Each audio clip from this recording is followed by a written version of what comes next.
Amém. Chegamos no fim, mas calma, é no fim de Daniel, né? Não é no fim, no grande finale, né? No grande dia. Esse está vindo ainda, né? Mas a gente chegou no fim de mais uma série de mensagens, agora no livro de Daniel, encerrando esse belo livro aqui do Senhor, aonde nós caminhamos desde o primeiro capítulo, nesse grande desafio que foi expor esse livro, um livro extremamente difícil, talvez um dos mais difíceis da Escritura, e a gente tentou aqui arranhar a superfície do que há nesse livro, não é? Os pregadores que subiram aqui, com certeza, foi diante de um grande desafio, da gente tentar comunicar um pouco do que esse livro desse profeta pode comunicar a nós, a igreja. E a gente encerrará hoje no capítulo 12. Eu peço que você abra lá.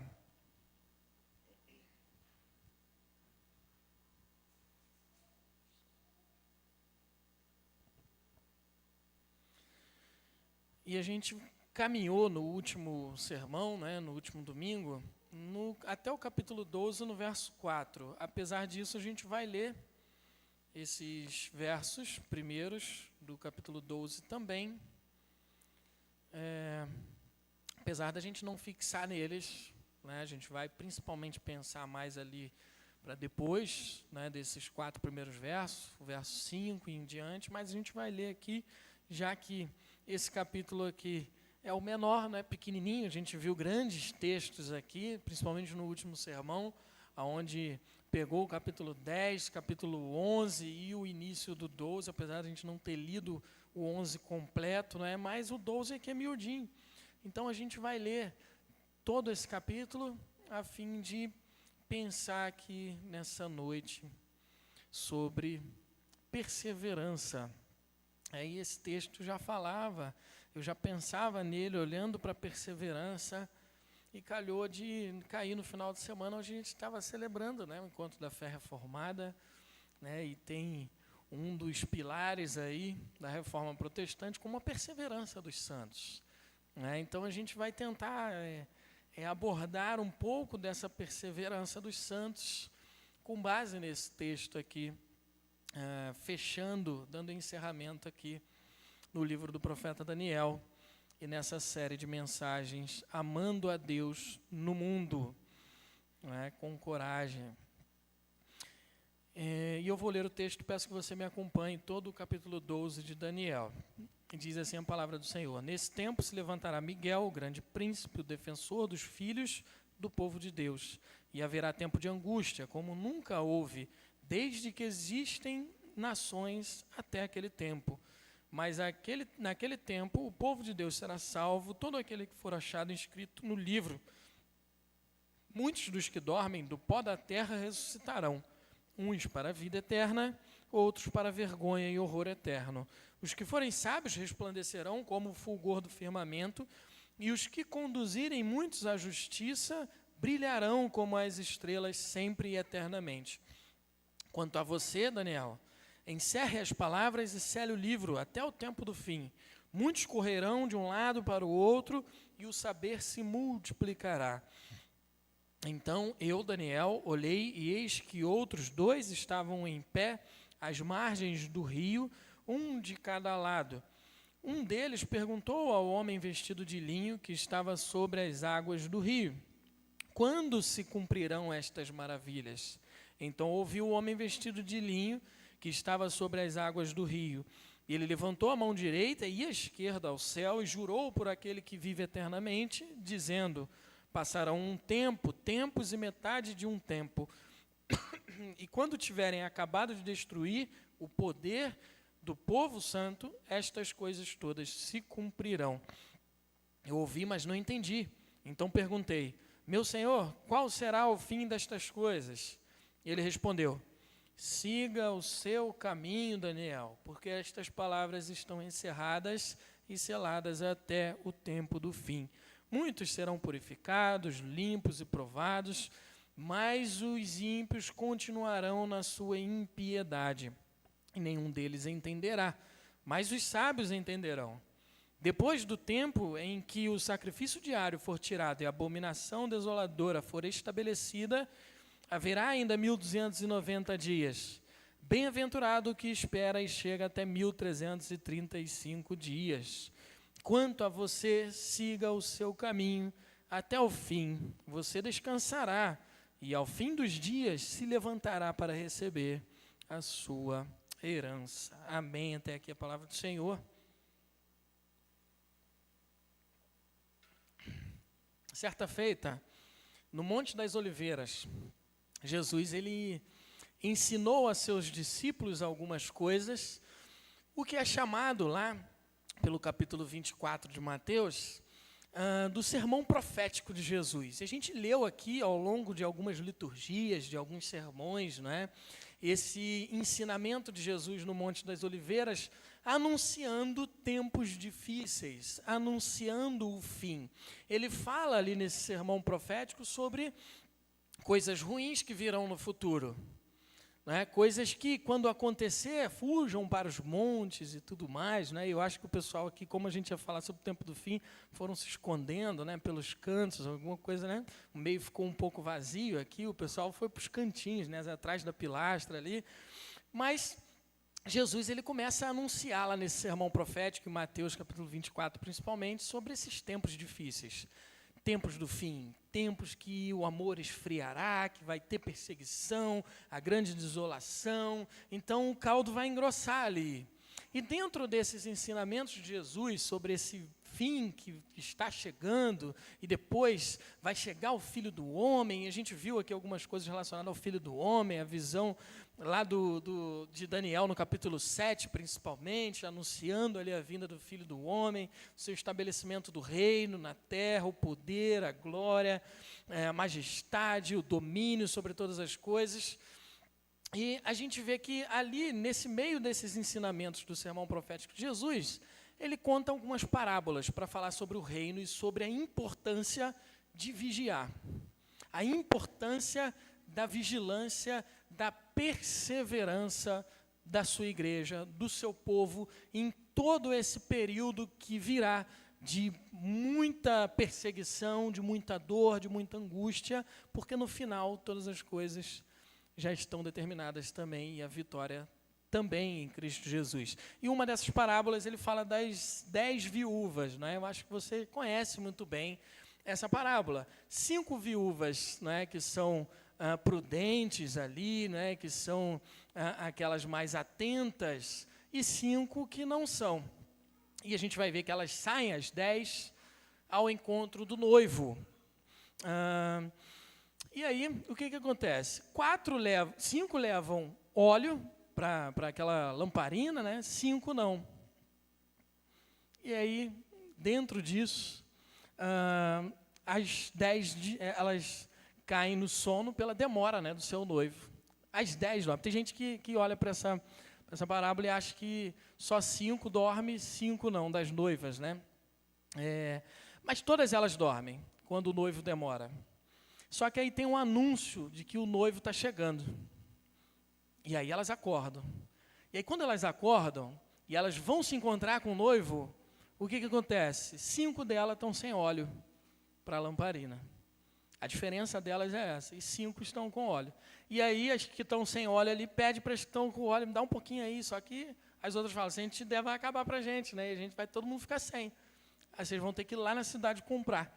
E as 5 que não eram muito prudentes, foram para lá encontrar com o noivo sem óleo, elas vão para a cidade comprar. E o que acontece? O noivo chega. E o noivo chegou, fechou a porta do casamento, da festa do casamento. As 5 que estavam com óleo lá chegaram, entraram, e as 5 que não tinham óleo, que tiveram que ir comprar, ficaram do lado de fora. E aí o noivo chega, né, e fala, depois que as 5 chegam atrasadas, as 5 foram comprar óleo, porta fechada, batem na porta, o noivo fala, eu nem conheço vocês. Não sei quem são vocês. E elas ficam lá do lado de fora. E só 5 prudentes ali entram no casamento, ali nas festas, na festa de casamento com o noivo. Jesus está orientando ali sobre a sua segunda vinda. Jesus está orientando ali sobre esse tempo do fim e a importância de a gente estar atento a isso, da gente estar perseverante a isso, apesar de todo o sofrimento que a gente vai passar.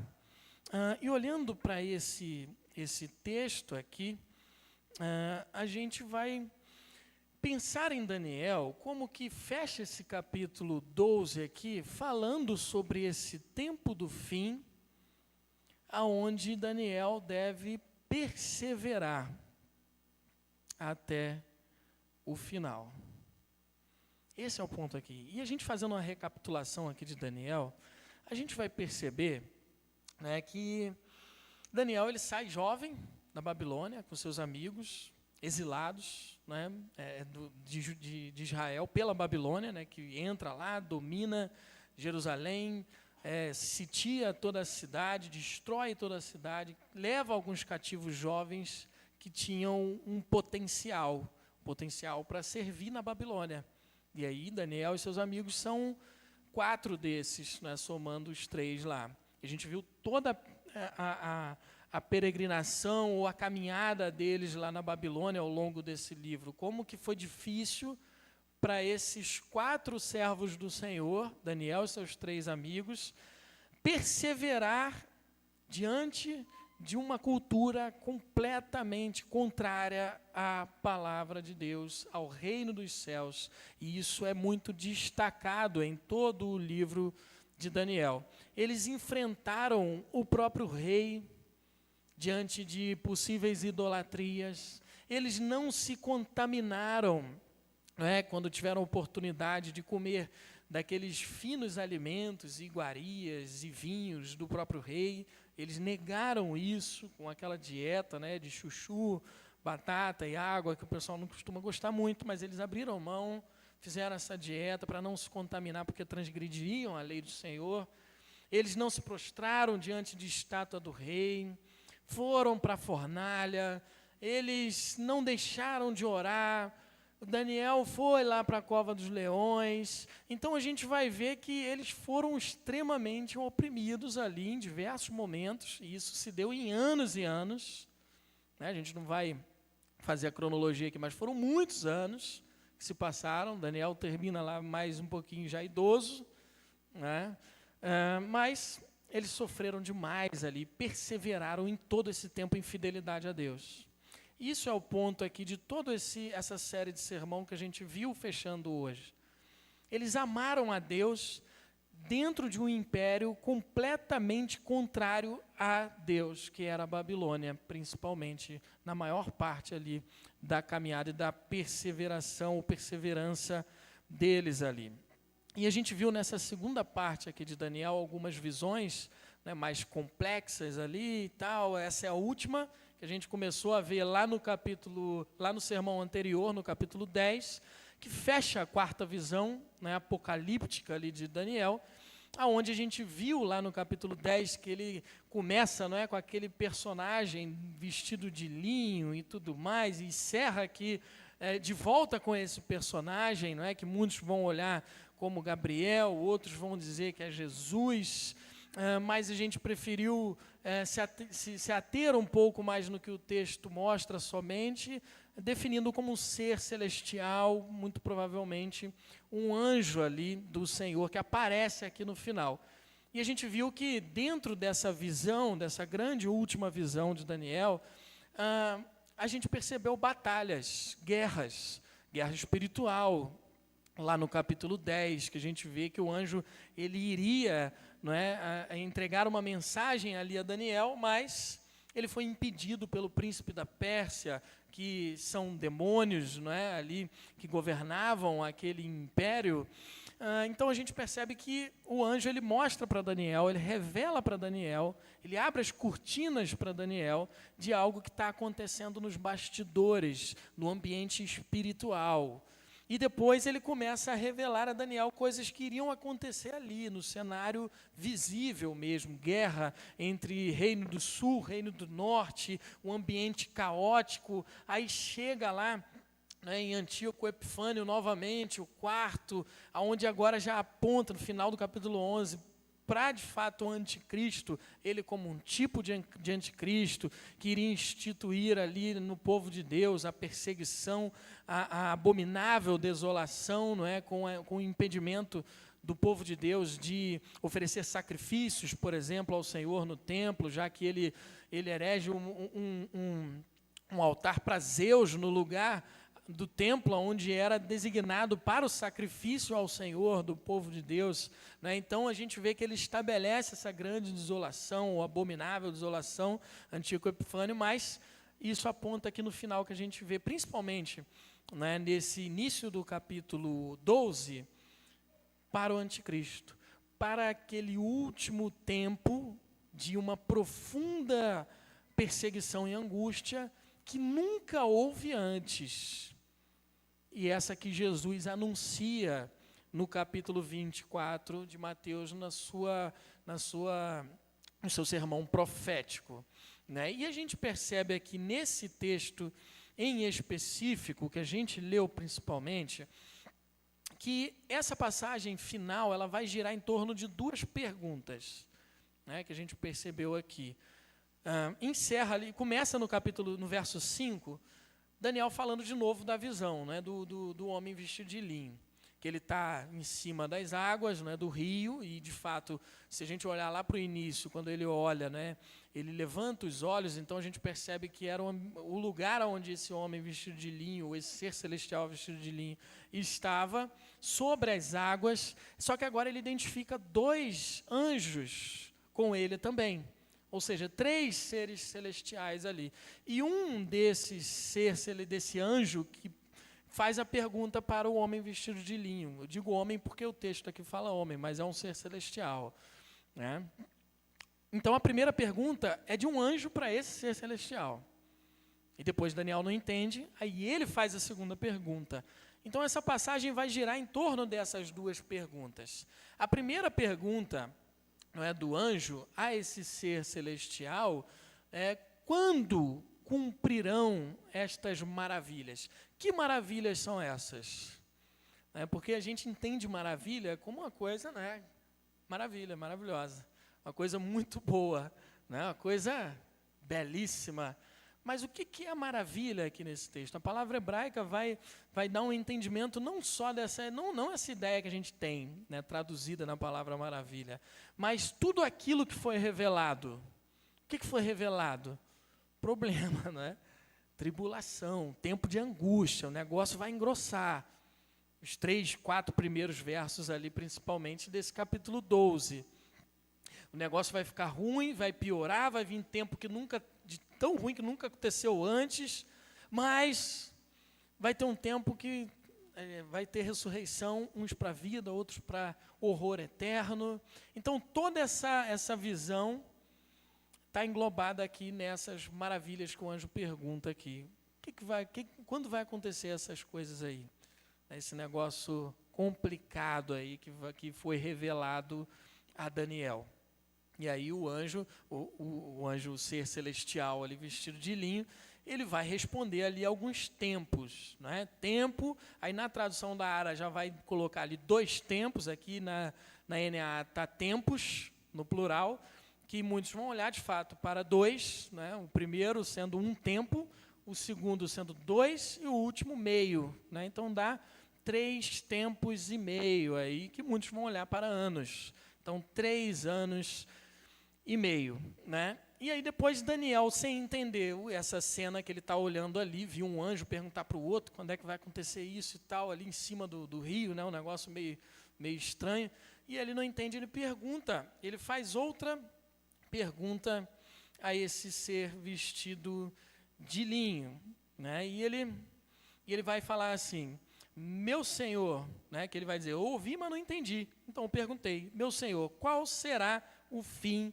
destas coisas? E aí ele vai responder a Daniel algo que vai falar: meu querido, sossega aí, né? Na ARA, é engraçado que na ARA está vai, na ARA está assim, vai, olha lá, R.A., vai, Daniel, porque essas palavras estão encerradas, seladas até o tempo do fim.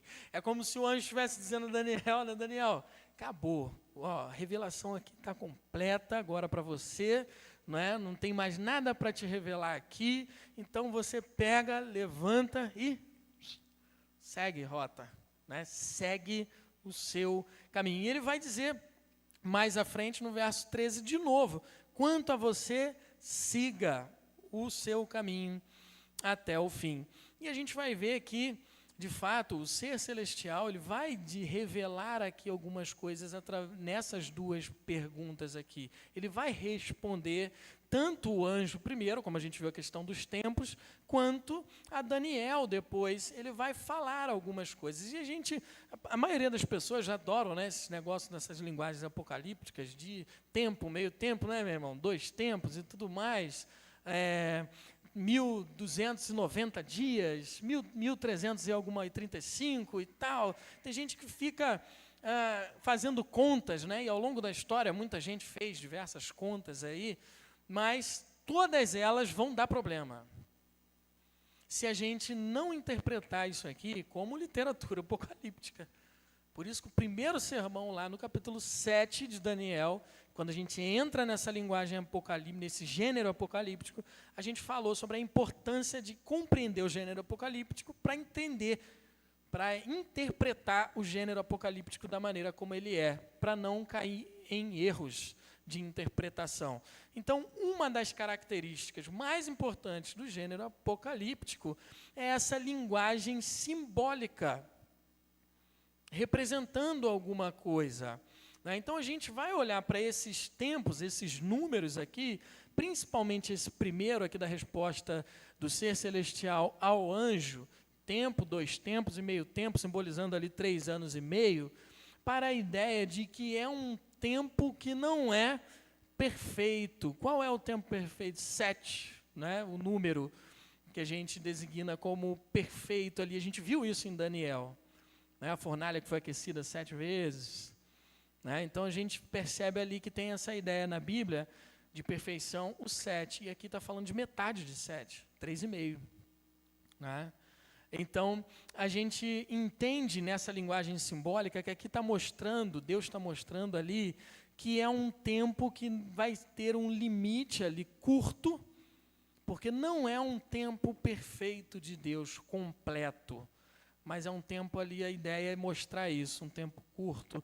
Tanto é que ele vai enumerar dias aqui, 1.290, está todos os dias desse tempo de angústia contados.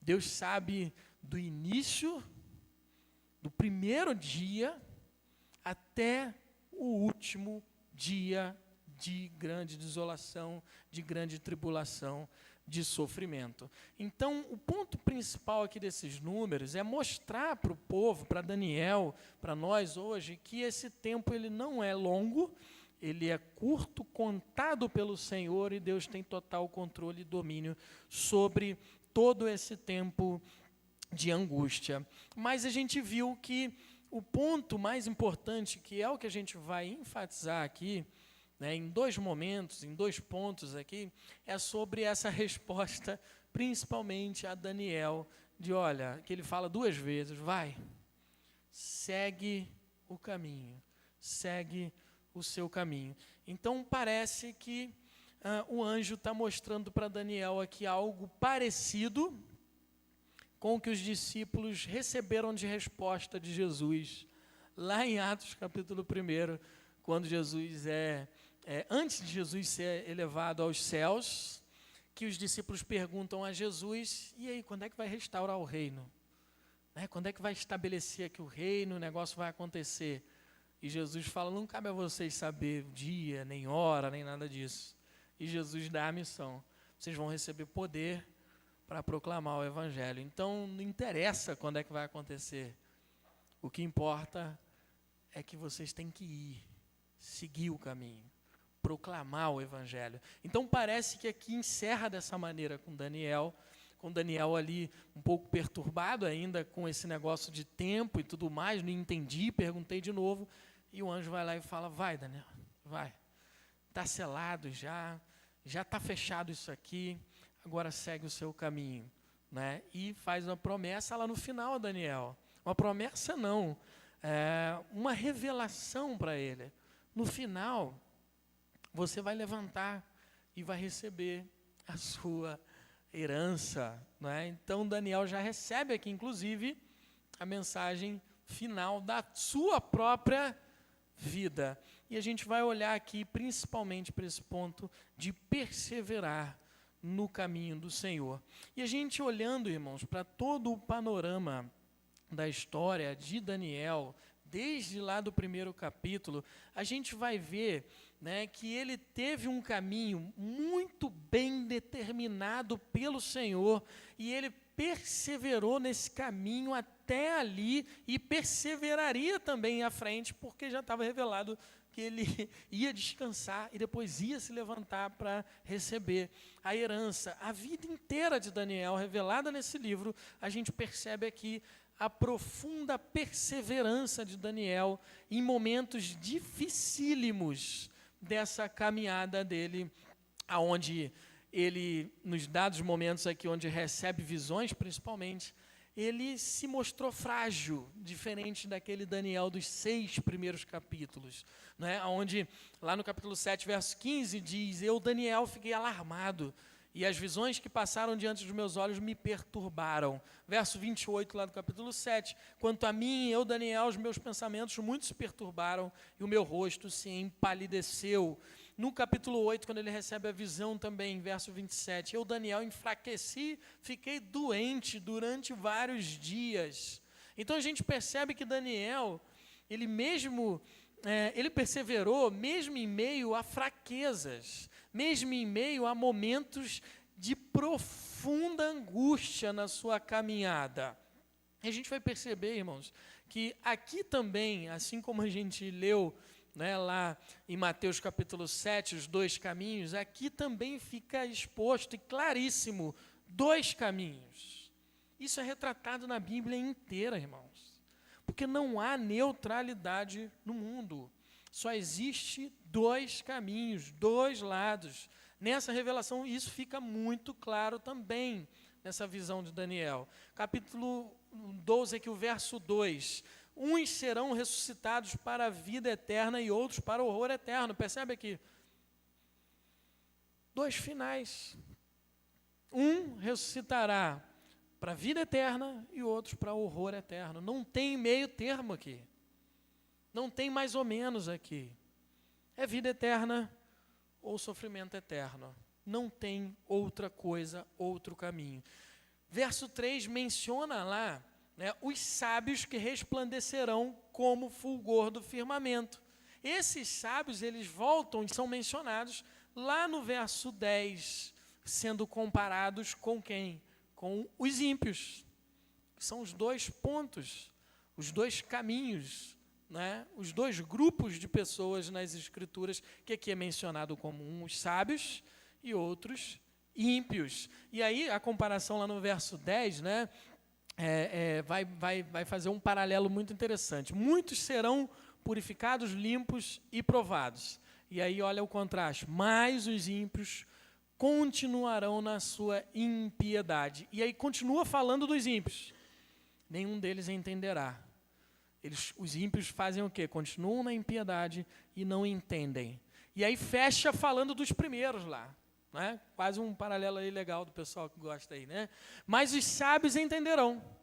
Quem são os sábios? Muitos que serão purificados, limpos e provados. Esses são aqueles que entenderão a palavra do Senhor.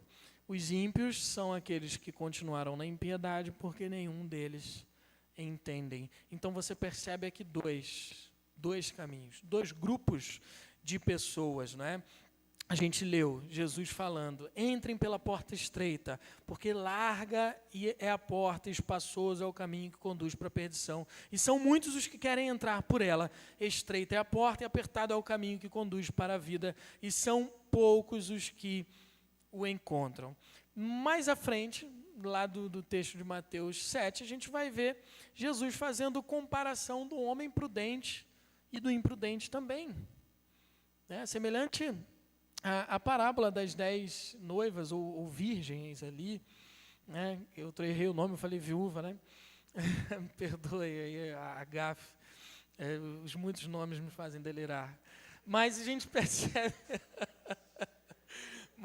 percebe, aqui que Jesus ele fala também lá no final do 7.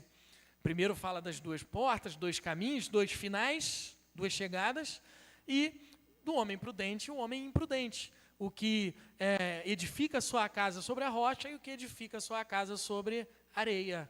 Quem edifica a casa sobre a rocha é o homem prudente, aquele que ouve a palavra e pratica.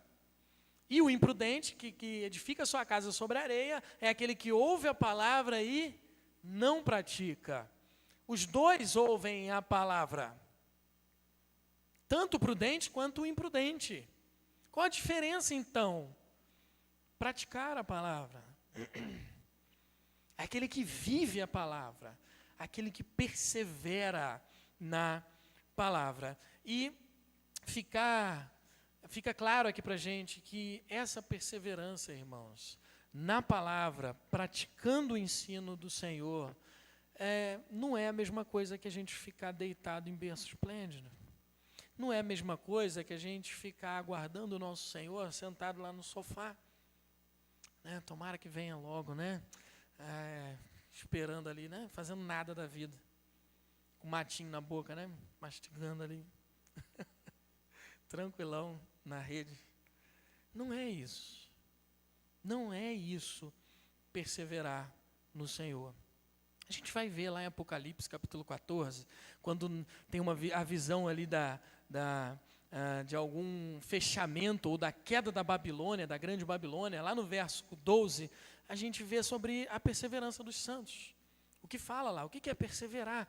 O que é aqueles santos que perseveraram? 14, verso 12, aqui está a perseverança dos santos. Olha como é que é bem claro e direto. Os que guardam os mandamentos de Deus e a fé em Jesus.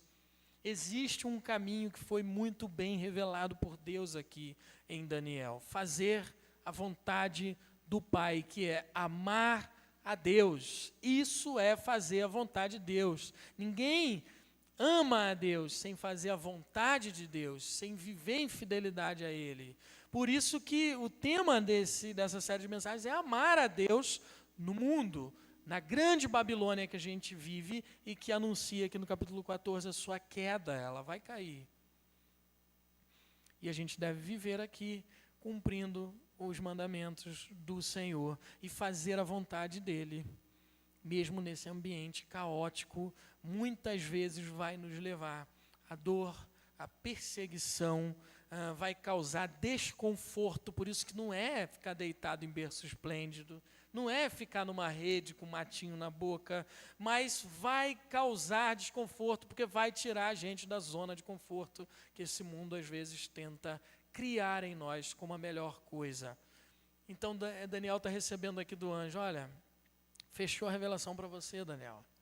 Segue seu caminho, vai, persevera nisso, na confiança, na fidelidade, com ânimo, com coragem. E a gente é chamado para viver nesse caminho estreito. Caminho de dor, caminho apertado, caminho que às vezes a gente vai caminhar sangrando, mas somos chamados e capacitados pelo Senhor a perseverar até o fim. E aqui o último ponto, né, perseverar no caminho e perseverar no caminho até o final. Não adianta começar bem, tem que ser até o final. Não adianta a gente dizer, olha, eu perseverei, agora eu estou de férias, né? Estou aposentado do Evangelho, estou aposentado da igreja, agora, né, já fiz muito, né, já perseverei demais, já tal, agora mais ou menos, né, esfriou aqui, depois a gente volta, né? Não é assim, até o fim. Sabe qual o cenário mais difícil aqui dessa visão de Daniel? Não é ele entender quem era o homem vestido de linho ou não, porque isso é indiferente. O importante é o que ele diz aqui a Daniel. Se foi Jesus, se foi um anjo, se foi Gabriel, a mensagem é a mesma. Persevere até o fim. Sabe qual é o mais difícil aqui? Verso 7, lá no final do verso 7, na segunda parte, que é a visão revelada de que esse tempo de profunda angústia só chegaria no fim, quando tiverem acabado de destruir as forças, o poder do povo santo. Você sabe o que significa quando tiverem acabado de destruir o poder do povo santo? Essas coisas só vão se cumprir quando isso acontecer. É que, irmãos, quando a igreja, é o que a gente viu ontem na palestra do reverendo Vitor, quando a igreja perder totalmente as suas forças, sabe o que significa isso? Que a gente acha, né, que a gente está aqui, reino e sacerdotes, de fato somos, avançando, estamos avançando, mas a gente acha que conforme a gente for avançando, quando a gente conquistar tudo, aí o Senhor veio e estabeleceu o seu reino. Não é assim. É o contrário. Olha que legal, não é? Aquela cara de espanto. É o contrário. Conforme a gente for destruído, o Senhor vai vir e vai consumar todas as coisas. Porque o poder não está na igreja. Não é a igreja que traz o reino de Deus. A igreja clama, venha o seu reino.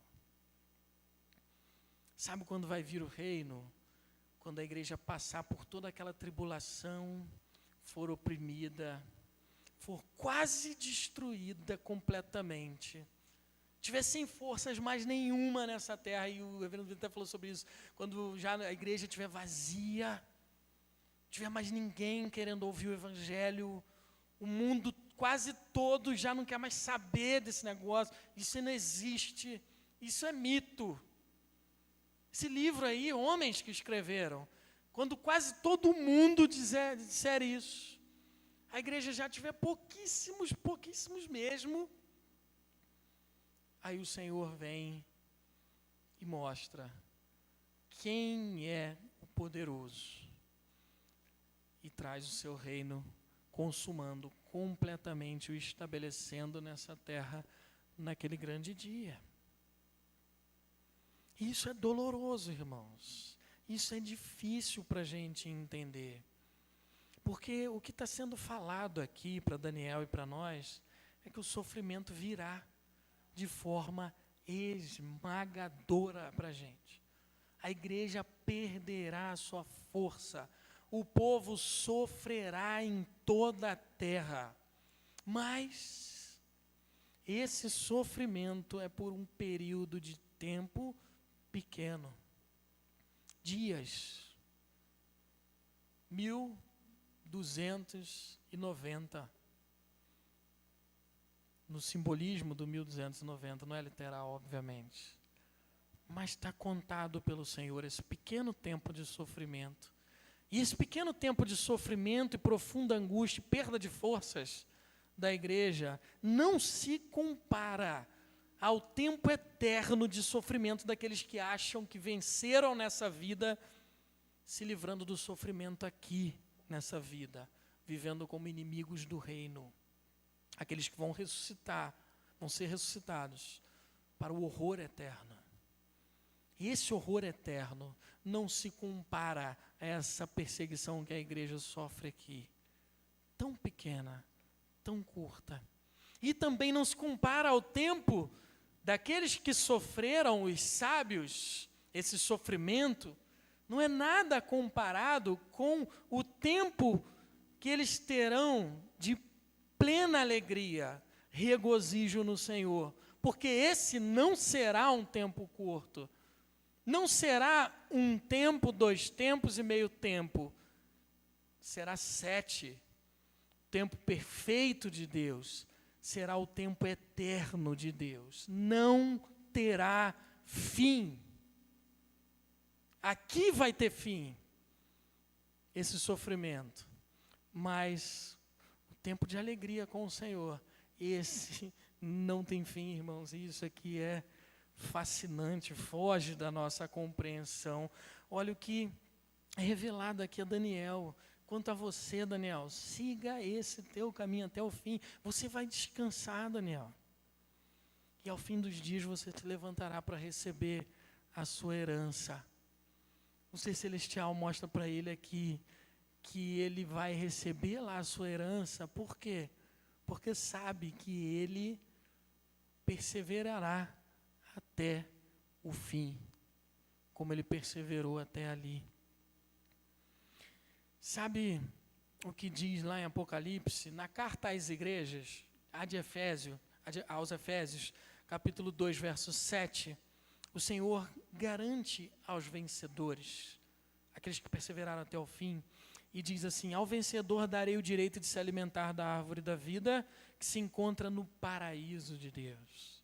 Quem persevera até o fim vai comer da árvore da vida, se alimentar dela, que está demonstrada lá no capítulo 22, verso 12, e diz: eis que venho sem demora e comigo está a recompensa que tenho para dar a cada um segundo as suas obras. Que loucura essa aqui, meu irmão! Segundo as suas obras. Que negócio é esse aqui? Não é pela graça. E agora, José? Verso 14, bem-aventurado aqueles que lavam as suas vestes, para que tenham direito à árvore da vida e entrem na cidade pelos portões.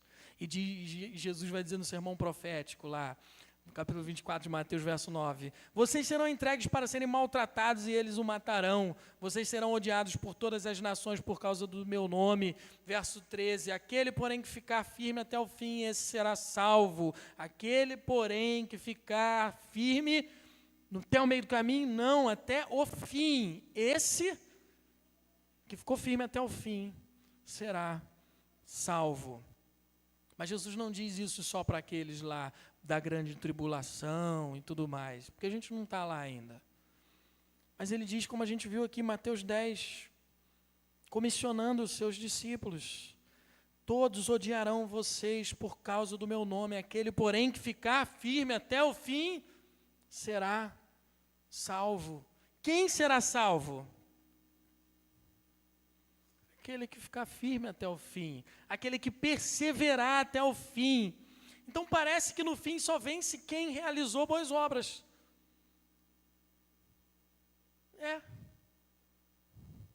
Mas não está lá em Apocalipse. Só quem perseverou mesmo, irmãos. Não porque a perseverança dos santos nos garante a vida eterna, mas porque a redenção em Cristo Jesus, a sua obra na cruz do Calvário e a aplicação dessa obra no nosso coração, a regeneração que Ele realiza em nossa vida, o Espírito Santo que nos capacita, nos faz viver perseverantes até o fim. Então, qual é o ponto aqui? O que vai provar que somos daqueles sábios que está aqui em Daniel 12, que estão com o nome no livro da vida, garantidos pela obra e pelo mérito redentor de Cristo na cruz do Calvário? É se nós perseveramos até o fim, por mais que isso nos tire a vida. A prova de que somos eleitos, a prova de que fomos alcançados pelo Senhor e pela sua graça, é que perseveraremos até o fim. Aquele que não persevera até o fim, ele não foi alcançado pela graça de Deus. Ele não é sábio. Ele ouviu e não entendeu. Ele ouviu e não praticou. Persevere até o fim no Senhor.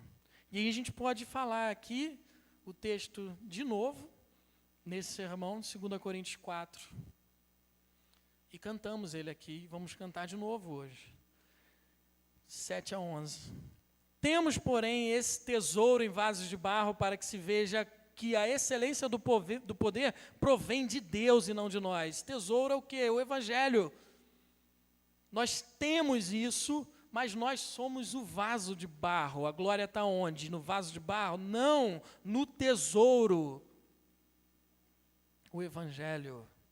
E aí ele continua: em tudo somos atribulados, porém não angustiados. Ficamos perplexos, porém não desanimados. Somos perseguidos, porém não abandonados. Somos derrubados, porém não destruídos. Levamos sempre no corpo o morrer de Jesus, para que também a vida dele se manifeste em nosso corpo. Porque nós que vivemos, somos sempre entregues à morte por causa de Jesus, para que também a vida de Jesus se manifeste em nossa carne mortal.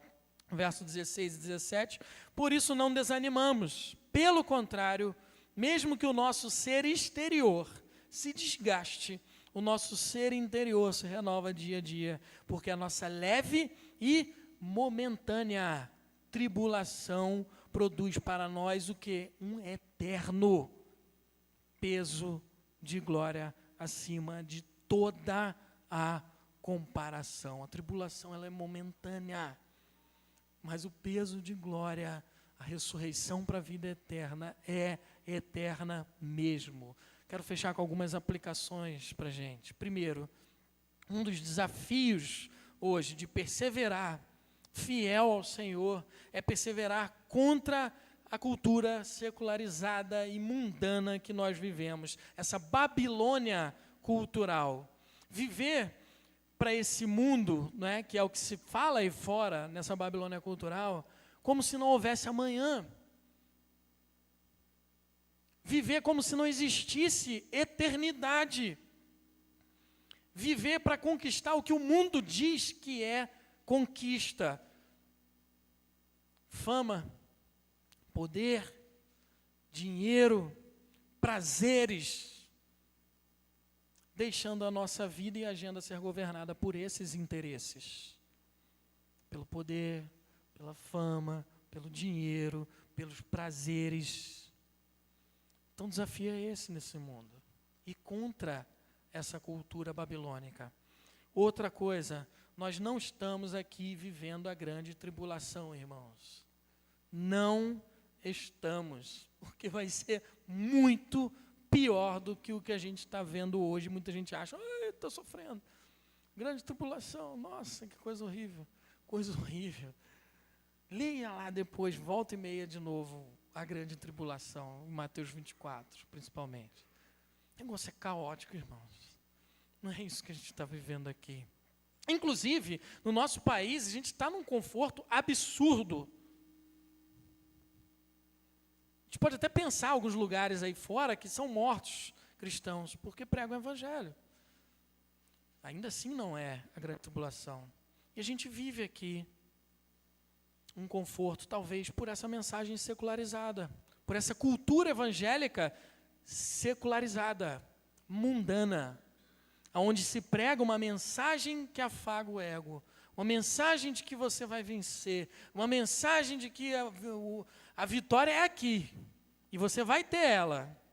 Tá? Se não está tendo é porque não tem fé, né? Não creu, então não veio. O problema está em você. Né? Isso não existe, irmãos. Isso não existe. O conforto está muito grande. Está muito grande.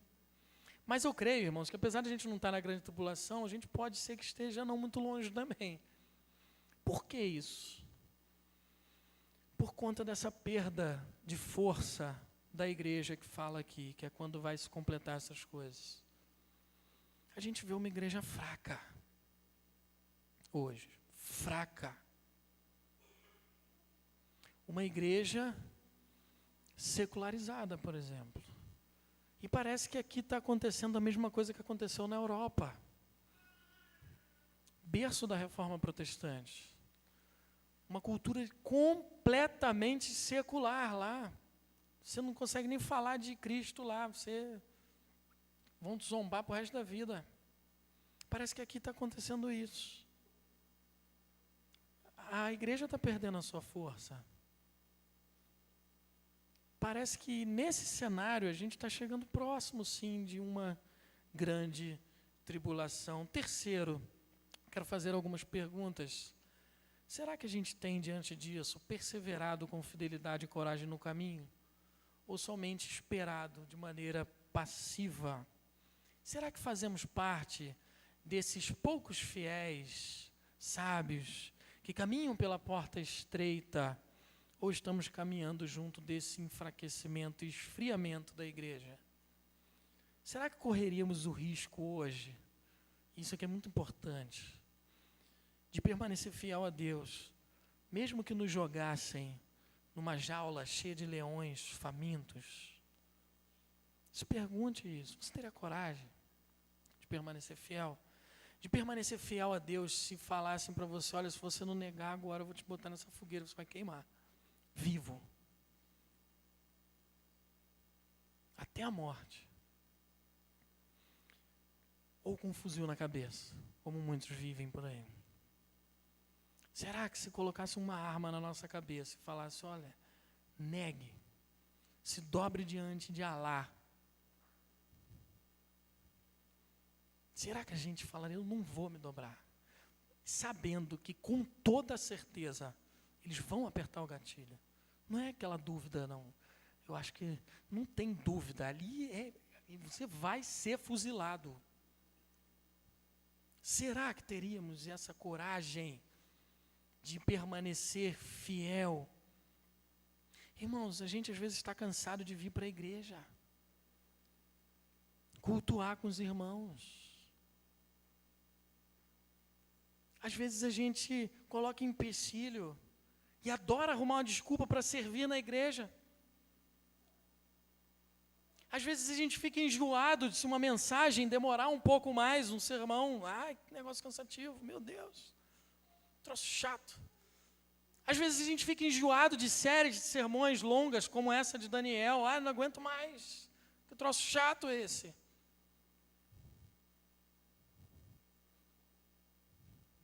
Como assim? A gente perseveraria diante de leões famintos. Diante do risco de ser empalado vivo. Sabe o que é ser empalado? Sabe? É o objeto que vão lá por trás e vão te levantar. Com ele cravado lá por trás de você. E vão te queimar vivo ainda ali. É isso que muitos sofreram na história da igreja. E diante de um cenário confortável como a gente vive hoje, a gente vai suportar isso, irmãos. Se Deus não é prioridade na nossa vida, outra coisa é, irmãos. Outra coisa é. Logo, se outra coisa é, a gente já abandonou a Deus. A gente não vai abandonar, a gente já abandonou a Deus. Deus não rege mais a nossa agenda. Nossas ações nessa curtíssima vida não são mais regidas pelo Senhor. E aí, às vezes, se isso é real, ele já não vale mais para a gente nada. Se o nosso tempo ele não é vivido para a glória de Deus, irmãos. Se a gente coloca empecilho em tudo que envolva a comunhão da igreja, trabalhando a igreja, com a igreja, servindo a igreja, tratando a igreja como se fosse sobra no nosso tempo, né? Ah, não tem espaço aqui na minha agenda, eu acho que dá para eu ir para a igreja nesse dia. Não tem mais nada, se apareceu um compromisso, não vai dar mais. Sobra do nosso tempo, muitas vezes, funciona a igreja para a gente. Porque outros diversos compromissos são mais importantes do que servir a Deus, servir a igreja com os nossos dons e talentos, viver a comunhão dos santos, isso que a gente está vendo aqui agora, que é uma ordem do Senhor, não é um pedido, é ordem do Senhor para o seu povo, congregar, cultuar a Ele.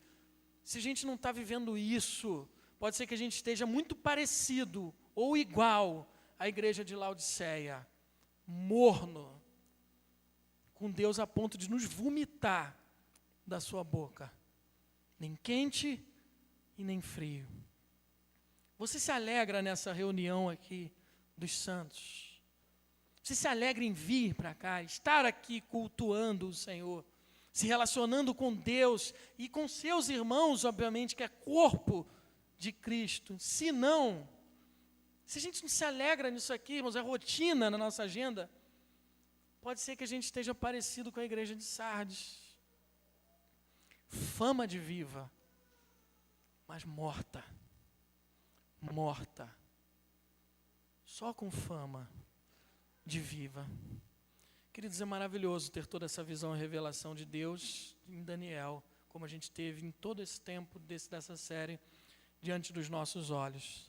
Mas se isso tudo que a gente viu não coloca a gente de joelhos no caminho, não nos fortalece para perseverar e seguir o caminho, por mais difícil que seja e esteja, de nada, absolutamente nada, adianta.